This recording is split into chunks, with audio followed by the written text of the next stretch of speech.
Nyx drifted through the veil of twilight, her dark wings shimmering like shadows woven with moonlight. She was a death fairy, a guide of lost souls, forever bound to the space between life and eternity. Touching mortals was forbidden. A single brush of her skin could steal away years in an instant. But then she met Adrian. He was a doctor, a man who fought death with every breath. Nyx first saw him in a dimly lit hospital corridor, his hands covered in the blood of a life he was trying to save. His voice was steady, his heart full of warmth. She was meant to guide the soul of a dying child that night, but instead, she watched Adrian fight for life. And he won. She returned again and again, drawn to him like a moth to a flame. He couldn't see her at first, only feel the whisper of her presence.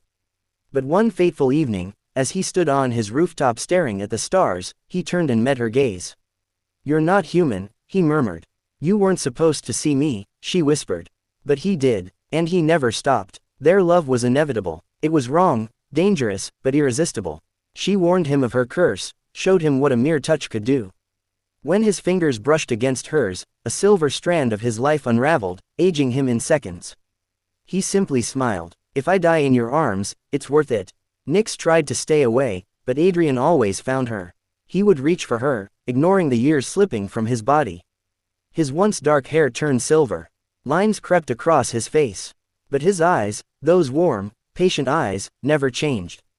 One night, in the glow of a flickering candle, he held her close. "Kiss me," he whispered. She shook her head. "It will be the end." "Then let it be the most beautiful end." Tears fell down her cheeks as she leaned in. Their lips met, and in that moment, the universe held its breath. He exhaled softly, his body dissolving like mist in the morning sun. He was gone. Nyx screamed, her grief echoing through the void between worlds.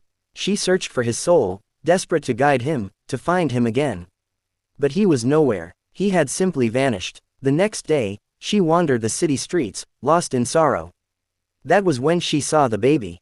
A newborn, wrapped in soft blue cloth, cradled in his mother's arms. His tiny fingers clenched and unclenched, as if reaching for something unseen.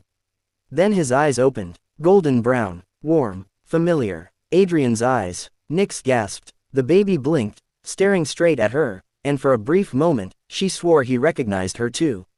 A tear slid down her cheek. She reached out but stopped herself. This time, she would not take. She would wait, and when he was ready, she would find him again.